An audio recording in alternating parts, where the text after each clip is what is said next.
नमस्कार। मैं हूं दीपेश साहू और एक बार फिर आप सभी का बहुत बहुत स्वागत है आपके अपने चैनल युवा सरकार में। आज हम आपको एक ऐसी शख्सियत से रूबरू कराने जा रहे हैं जो अपने समाज को पूरे उत्तर प्रदेश में जगाने का काम कर रहे हैं। जी हाँ, मैं बात कर रहा हूं श्री जगदीश प्रसाद साहू जी की, जो कि सदस्य उत्तर प्रदेश पिछड़ा वर्ग आयोग के सदस्य हैं और वर्तमान में पूरे प्रदेश में एक रथ यात्रा को लेकर ये प्रदेश के भिन्न भिन्न शहरों में गए हैं। जगदीश जी नमस्कार। नमस्कार। बहुत बहुत स्वागत है आपका हमारे चैनल में। दीपेश जी नमस्कार। भाई साहब जी, ऐसी क्या आवश्यकता आन पड़ी कि आप पूरे प्रदेश में साहू समाज को जगाने का काम कर रहे हैं? दीपेश जी ऐसा है कि चूंकि हमारा समाज आर्थिक रूप से भी ठीक है, हम लोग मेहनत कश हैं, हम लोग अपने रोजी रोटी अपने चलाते हैं, हमारे समाज के बच्चे अब शिक्षित भी काफी हो गए हैं, लेकिन हमारा समाज जो है राजनीतिक क्षेत्र में बिल्कुल शून्य है।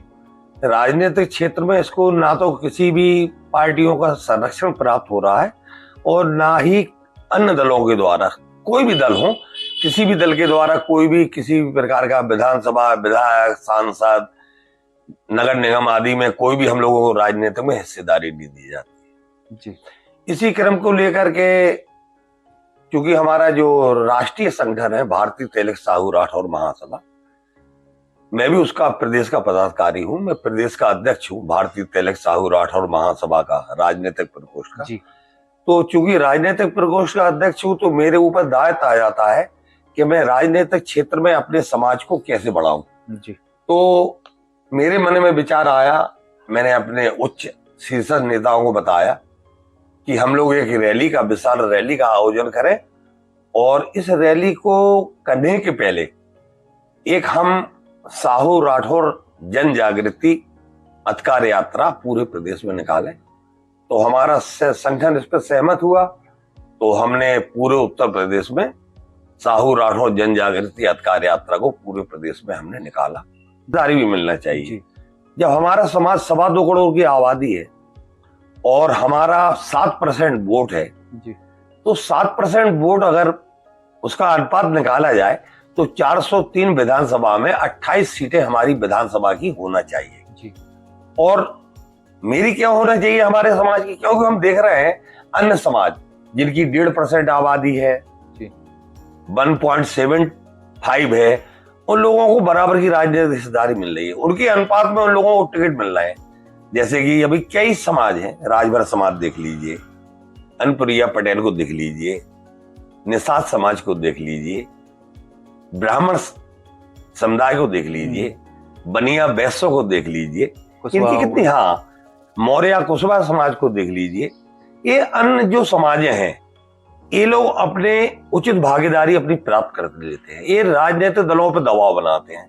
हमारा भी यही सोचना है कि जिसकी जितनी भागीदारी उसकी उतनी हिस्सेदारी होना चाहिए और इसी को प्रयासरत में हूं और इसी को प्रयासरत रह करके मैंने उत्तर प्रदेश के सभी जिलों में मैंने साहू राठौर जन जागृति अधिकार यात्रा अभियान चलाया और यात्रा को निकाला। ये यात्रा झांसी से 5 सितंबर 2023 को झांसी से महाराज गंगाधर राव जो रंगमंच है जिसको कि मुक्ताकाशी कहते हैं, वहां से इस यात्रा का शुभारंभ हुआ और इसका शुभारंभ होकर के यहाँ से ललितपुर गई, ललितपुर से मऊरानीपुर, मऊरानीपुर से फिर आपका जालौन जिला गई, जालौन जिला से हमीरपुर जिला गई, हमीरपुर जिला से महोबा गई, महोबा से बांदा, चित्रकूट, फतेहपुर, कौशाम्बी, प्रयागराज, मिर्जापुर, भदोही, इस प्रकार पूरा उत्तर प्रदेश का हमने पूरा पूर्वांचल किया और सभी जगह उत्तर प्रदेश का हमने भ्रमण किया। और मुझे हमारे तेलुगु समाज का साहू राठौर, क्योंकि हम लोग कई उपनामों से जाने जाते हैं, ये बेल्ट अपनी बुंदेलखंड बेल्ट है, इसमें हम लोगों को साहू कहा जाता है। आप इटावा इस तरफ चले जाइए, फरक्काबाद तो फिरोजाबाद, इस तरफ हमारे समाज के ही लोग आपके राठौर लिखते हैं। जैसे मैं पूर्वांचल में था, पूर्वांचल में हमारे समाज का 90% लोग, 95% लोग गुप्ता लिखते हैं, जबकि यहाँ गुप्ताओं को वैश्य समझा जाता है। लेकिन गुप्ता हमारे ही समाज के लोग लिखते हैं। गुप्ता वैश्य मात्र केवल बुंदेलखंड के 2-3 जिलों में पाए जाते हैं, नहीं तो गुप्ता समाज ही साहू समाज है। इसी प्रकार गुजरात में मोदी लिखते हैं। कई अन्य जैसे केरल है, तमिलनाडु है, उधर बन्यार, चेटी, सेठा लिखते हैं। तो हम अलग अलग उपनामों से जाने जाते थे। तो मेरा सभी समाज के लोगों से आग्रह रहा कि हम लोग तेली हैं, केवल एक नाम लेकर के हम लोग चले। जैसे मुलायम सिंह यादव जी थे, पूर्व मुख्यमंत्री, रक्षा मंत्री भी रहे। उन्होंने अपने समाज को जगाने का प्रयास किया। मुलायम सिंह यादव जी पहले बार विधायक बने, तो उन्होंने, वो कमरिया जात के थे, उन्होंने अपना घोसी, कमरिया, यादव, ग्वाला, जो अन्य उपनाम थे, उन्होंने जोड़ करके एक ही नाम दिया, यादव। तो मेरा भी यही उद्देश्य है कि हम भी अपने समाज को एक पहचान दें, जिससे एक हमारी संख्या, जो उचित हमारी संख्या है, जो अनुपात है, वो हमारा दिखे।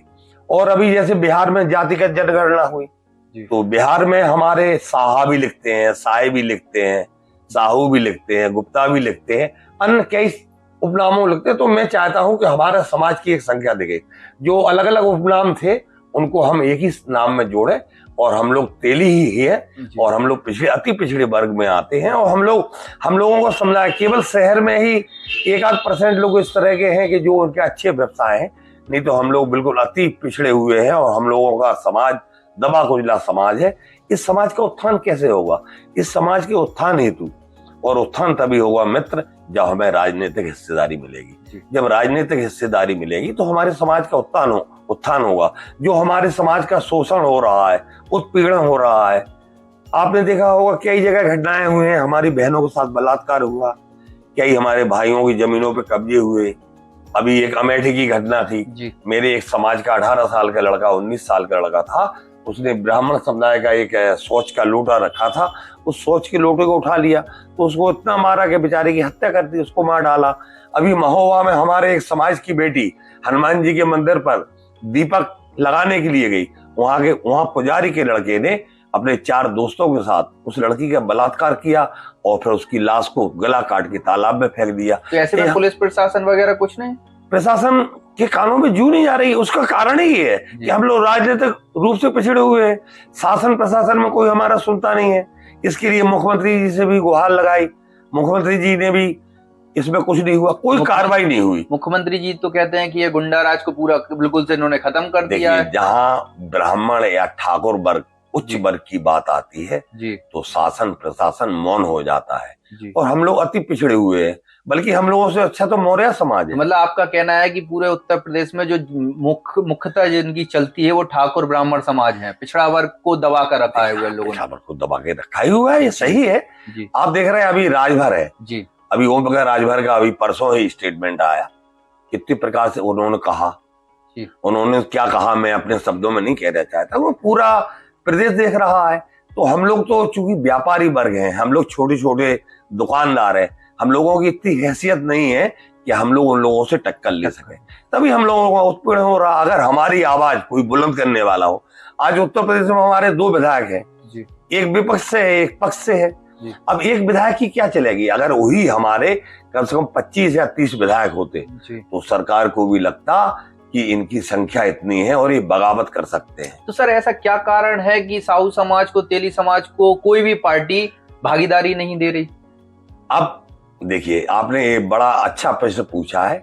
भारतीय जनता पार्टी वालों से हम लोग जब संगठन में चर्चा करते हैं तो भारतीय जनता पार्टी वाले हमसे, संगठन के पदाधिकारी और हमारे नेता कहते हैं कि आपके देश का मैंने आपके समाज का प्रधानमंत्री दे दिया, अब आप लोगों को क्या चाहिए? समाजवादी पार्टी से मांगते हैं तो वो कहते हैं आपके तेली समाज का पूरा वोट 95% भारतीय जनता पार्टी को जाता है। तो हम लोगों की स्थिति बड़ी विचित्र हो गई है। हम लोग तो धोबी के कुत्ते हो गए हैं, ना हम घर के भी हैं और ना हम घाट के हैं। इधर विपक्ष के पास, समाजवादी पार्टी के पास जाते हैं तो वो कहते हैं आपका समाज तो भाई मोदी के साथ है।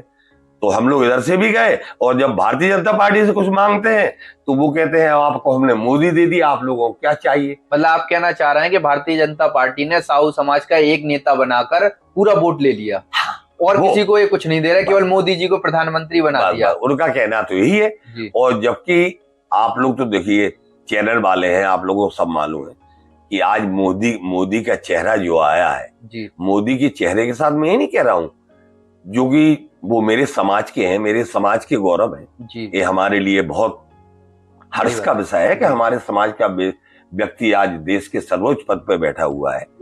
लेकिन उस समुदाय के और भी लोग हैं जी। जैसे कि पहले भी भारतीय जनता पार्टी से हमारे देश के यशस्वी प्रधानमंत्री माननीय स्वर्गीय अटल बिहारी वाजपेयी जी भी रहे हैं जी। मैं तब से मैं तो विगत समझ लीजिए जनसंघ के जमाने से काम कर रहा हूं जी। तो अटल जी भी रहे, तो अटल जी भी अगर देखा जाए तो ब्राह्मण समुदाय से थे जी। तो अटल जी जब प्रधानमंत्री थे तो ब्राह्मण समुदाय के लोगों को भी टिकट मिलते थे, बिल्कुल मिलते उनके सांसद भी होते थे, विधायक भी होते थे, मंत्री भी होते थे और अच्छी संख्या में होते थे, निगम में चेयरमैन भी होते थे। तो अगर भारतीय जनता पार्टी वाले ये बात कहते हैं कि आपके समाज का मैंने प्रधानमंत्री दे दिया है, अब आप लोगों को क्या चाहिए, ये हम लोगों के साथ न्याय नहीं है, अन्याय है। और इसी अन्याय के लीजिए या कुछ के लीजिए या हम लोगों का जो राजनीतिक हम लोग हिस्सेदारी चाहते हैं, इसी के लिए मैं जगाने के लिए अपने पूरे प्रदेश में मैंने भ्रमण किया और मुझे अपार जनसमूह का समर्थन प्राप्त हुआ। तो पूरे उत्तर प्रदेश का जब मैं भ्रमण कर रहा हूं तो मैं देख रहा हूं, अभी मैं गाजीपुर में था, देवरिया में था, पूर्वांचल में युवाओं में वो जोश है, वो ललक है, युवा मर मिटने के लिए तैयार है। क्योंकि 75 वर्ष में हमारे समाज को कुछ नहीं मिला, किसी भी दल ने नहीं दिया। मैं एक पार्टी की बात नहीं कर रहा हूं, मैं तो भारतीय जनता पार्टी का सिपाही हूं। मैं ये नहीं कह रहा हूं कि मैं पार्टी से बगावत कर रहा हूं, लेकिन हर आदमी चाहेगा कि अगर हम लोग 4 भाई हैं, एक भाई के पेट में अन्न का दाना है, रोटी जा रही है, तो 3 भाई भूखे थोड़ी रहेंगे। हम भी आपके भाई हैं, हम भी आपके साथ काम करते हैं, बूथ स्तर पे हम लोग काम कर रहे हैं। हम लोग दरी बिछाने से लेके पर्ची बनाने से लेके प्रचार, वोट, सपोर्ट, हर प्रकार का सब समर्थन करते हैं। और हमारा जो समाज है 90% समाज भारतीय जनता पार्टी के साथ है।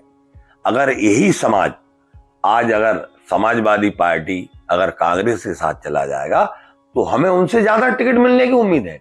समाजवादी पार्टी तो कई बार हमारे समाज के नेताओं को बुलाया, आइए हम आपको उचित भागीदारी देंगे और आप भी बैकवर्ड हैं, हम भी बैकवर्ड की राजनीति करते हैं।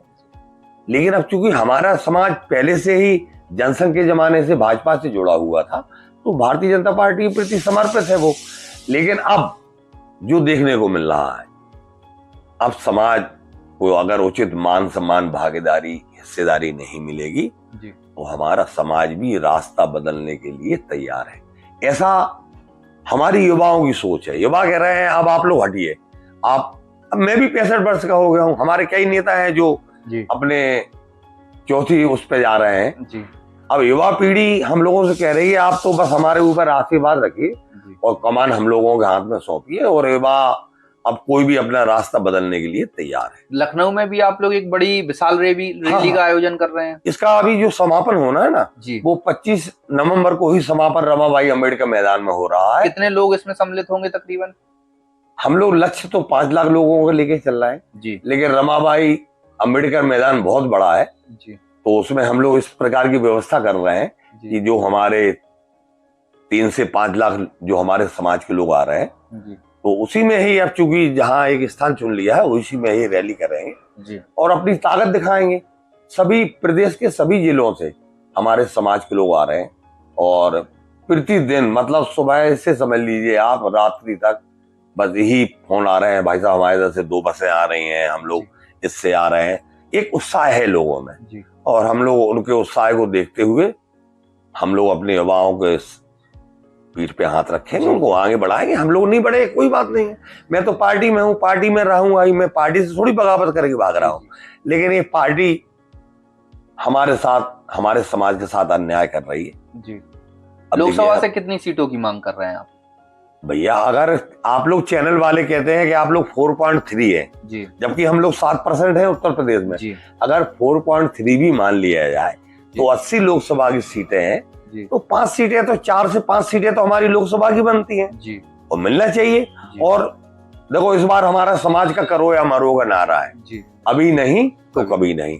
2024 में पहली हमारी मांग भारतीय जनता पार्टी से ही रहेगी, क्योंकि हम जब परिवार के सदस्य हैं और आप हमें परिवार के सदस्य मांगते हैं, तो हम परिवार का सदस्य किससे मांगेगा? अपने परिवार के मुखिया से मांगेगा। जी जी। पहले तो हम अपना हक भारतीय जनता पार्टी से ही मांगेंगे जी। क्योंकि अब तो पूरे उत्तर प्रदेश से एक ही आवाज आ रही है कि साहू समाज अब जाग रहा है और अपना हक मांग रहा है। तो पहले तो हम भारतीय जनता पार्टी से मांगेंगे, और जब भारतीय जनता पार्टी नहीं देती है तो हमारे समाज के लोग समाजवादी पार्टी में भी काम कर रहे हैं, अपना दल में भी कर रहे हैं, कांग्रेस में भी है, वो कांग्रेस से भी मांगेंगे।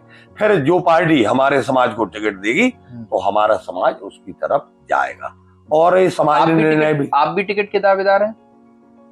मैं तो भैया 1990 से टिकट मांग रहा हूँ। अच्छा। मैं बुंदेलखंड विश्वविद्यालय का अध्यक्ष भी रहा, अखिल भारतीय विद्यार्थी परिषद से। जी।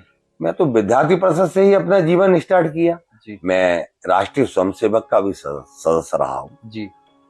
है जी। स्वयंसेवक रहा हूँ और विद्यार्थी परिषद से मैंने अपने राजनीतिक जीवन की शुरुआत की, और मैं बुंदेलखंड विश्वविद्यालय का अध्यक्ष भी रहा। मैं भारतीय जनता पार्टी के 3 बार पिछड़ा वर्ग मोर्चा का क्षेत्रीय अध्यक्ष रहा, कानपुर बुंदेलखंड क्षेत्र का, और संगठन ने मुझे पिछड़ा वर्ग आयोग का सदस्य बनाया। जी। तो मैं अपने आप में ही सोच रहा हूं कि मैं 40 साल चलने के बाद मुझे मात्र सदस्य बनाया गया। जी। और जिन लोगों को 40 महीने भी नहीं हुए जी। और वो लोग आकर के मंत्री बन जाते हैं, निगम आयोग के अध्यक्ष बन जाते हैं, सांसद बन जाते हैं, यही उदाहरण है। जी। अपने झांसी ललितपुर का ही उदाहरण ले लो। जी। मैं टिकट मांगूंगा, मैं विधानसभा भी मैं मांग रहा था। जी। नगर निगम भी अभी सुन रहे थे पिछड़ी जाति हो रही है, तो नगर निगम का भी मेयर का मांग था। मेरा हक है, मैंने काम किया है, 40 साल काम किया है मैंने पार्टी का। जी। और अपने समाज का समर्थन भी करवाया। जी। अब हमारे कई विधायक ऐसे हैं कि जो हमसे समर्थन लेते हैं, वो कहते हैं साहू जी आपको ही एक कमान संभालना है, और हमने उसका उचित हमने उनको सम्मान, उनको समाज का वोट दिलवाया है। तो मेरा भी हक बनता है। झांसी ललितपुर सीट से। हाँ, मैं झांसी ललितपुर सीट से टिकट मांगूंगा। और अगर भाजपा नहीं देती है तो इसमें हमारे जो हमने कहा नहीं, हमारे संगठन के लोग इस पर निर्णय लेंगे। लखनऊ में हमारी, आप ये मान लीजिए, विशाल रैली तो है ही, बल्कि ये मान लीजिए वो हमारी एक महापंचायत हो रही है। महापंचायत में इस बार निर्णय ले लिया जाएगा, और महापंचायत जो हो रही है उसमें यही निर्णय लिया जाएगा कि जो हमें उचित हिस्सेदारी देंगे हम उनके साथ ही जाएंगे, और अगर हमें कोई भी पार्टी अगर सम्मान नहीं देगी तो नहीं होगा, तो हम लोग अपना दल भी बनाने के लिए तैयार हैं। क्योंकि अब जीवन बीत गए हैं। जब मेरा हंस रहे है तो हमारे आने वाले युवाओं का क्या होगा? जी। जब 40 साल में मैं 4 कदम नहीं चल पाया तो हमारे युवा तो बेचारे और भी नहीं चल पाएंगे। जी। तो इसी को लेकर के एक तरीका की विशाल रैली और महापंचायत हो रही है, उसमें सब लोग निर्णय लेंगे, और उसमें हम किसी दल के लोगों को नहीं बुला रहे हैं, हमारे समाज के ही नेता रहेंगे। जैसे कि आदरणीय सोमा भाई मोदी जी आ रहे हैं, ये माननीय प्रधानमंत्री जी के बड़े भाई हैं। हम किसी भारतीय जनता पार्टी को नहीं बुला रहे हैं, हम कांग्रेस पार्टी को नहीं बुला रहे हैं, हम समाजवादी पार्टी, बहुजन समाज पार्टी, अपना दल, किसी भी दल को नहीं बुला रहे। हमारी समाज की ही पंचायत हो रही है। और चूंकि आज देश के प्रधान सेवक माननीय नरेंद्र मोदी है, तो उनके बड़े भाई हमारे माननीय सोमा भाई मोदी जी एक हमारे वरिष्ठ समाज सेवी हैं। हमारे समाज की सभी मीटिंगों में, राष्ट्रीय स्तर की जो हमारे संगठनों की मीटिंग होती है उसमें आते हैं।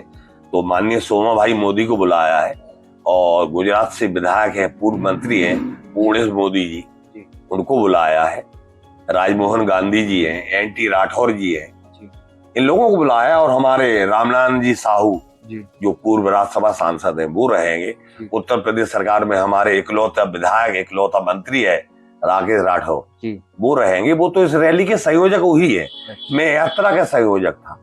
लेकिन जिस प्रकार मोटरसाइकिल के 2 पहिए होते हैं, अगला पहिया आप उन्हें मान लीजिए, पिछला मुझे मानना चाहिए, तो दोनों पहिए मिलकर के काम कर रहा है, और ये समाज के रथ को आगे ले जाने का हम लोग काम कर रहे हैं, और समाज के लिए उचित भागीदारी, हिस्सेदारी मांग रहे हैं।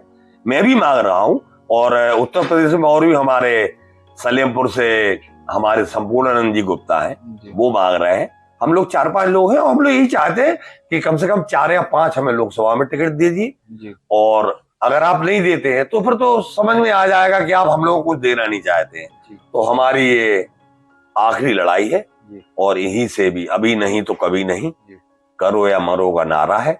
और ये 25 नवंबर को लखनऊ में तय हो जाएगा। सर्वप्रथम भारतीय जनता पार्टी से ही अपना हक मांगेंगे, क्योंकि वो हमारा घर है और भारतीय जनता पार्टी कहती भी है कि सबका साथ, सबका विकास और सबका विश्वास। तो हमारे समाज का भी, तेलुगु समाज का विश्वास वो जीते। उनको लगे कि ये वर्ग जब हमें 95% वोट देता है तो हम लोग उनको उचित भागीदारी क्यों नहीं दे रहे हैं। सर्वप्रथम हम लोग भारतीय जनता पार्टी से ही अपना हक मांगेंगे। जब वो नहीं देंगे तो हम लोग दूसरा भी रास्ता अपनाने के लिए हम लोग तैयार हैं। ऐसा विचार चल रहा है। चलिए जगदीश जी, आपने अपना कीमती समय दिया, उसके लिए बहुत बहुत धन्यवाद। आपके चैनल को भी बहुत बहुत धन्यवाद कि आपने मुझ जैसे एक छोटे से कार्यकर्ता का इंटरव्यू लिया और मैं समाज का सेवक बन के ही निकला हूं, नेता बन के नहीं निकला हूं। और आप ये समझ लीजिए कि पूरा उत्तर प्रदेश का तेली समाज जाग रहा है, बिल्कुल जाग गया है। और ये उनके संघर्ष की लड़ाई में लड़ता ही रहूंगा, चाहे इसके लिए मुझे बलिदान करना पड़े। मेरे पास खोने के लिए है क्या, मेरे पास जो कुछ भी है पाने के लिए है। और हमारे समाज के साथ जो उत्पीड़न, शोषण हो रहा है, इसके खिलाफ भी हम लोग आवाज उठाएंगे और इसके लिए संघर्षरत रहेंगे। और अपने उच्च शीर्ष नेताओं से आपके माध्यम से प्रार्थना करता हूं, निवेदन करता हूं कि जो समाज आपको 95% वोट देता है, उस समाज को भी आप उचित भागीदारी, हिस्सेदारी दें। हम आपके हैं। आपका नारा तभी सार्थक होगा कि सबका साथ, सबका विकास और सबका विश्वास। इस तेलुगु समाज को अपनी विचारधारा में जोड़े रहें। आप बड़े भाई की भूमिका निभाते हुए हम लोगों को छोटा भाई मान करके बराबर की हिस्सेदारी नहीं दे रहे हैं, तो उससे कम की हिस्सेदारी दें। हमारा भी मान सम्मान है, हमारा भी समाज का स्वाभिमान है। हमारे समाज के स्वाभिमान का भी ध्यान में रखते हुए उचित भागीदारी दें। ये समाज आपसे टूट के नहीं जाए, नहीं तो हमारे फिर और लोग समाजवादी पार्टी आदियों पे काम कर रहे हैं, तो फिर समाज उचित निर्णय लेगा। अब 2024 में जो होगा देखा जाएगा। अगर सच कहना अगर बगावत है, सच कहना अगर बगावत है, तो समझो हम भी बागी हैं। चलिए बहुत बहुत धन्यवाद। आप अपनी राय को हमारे कमेंट बॉक्स में दे सकते हैं और हमारे पेज को फॉलो करिए। हमारे YouTube पे आप हमें सब्सक्राइब कर सकते हैं। बहुत बहुत धन्यवाद। जय हिंद, जय भारत।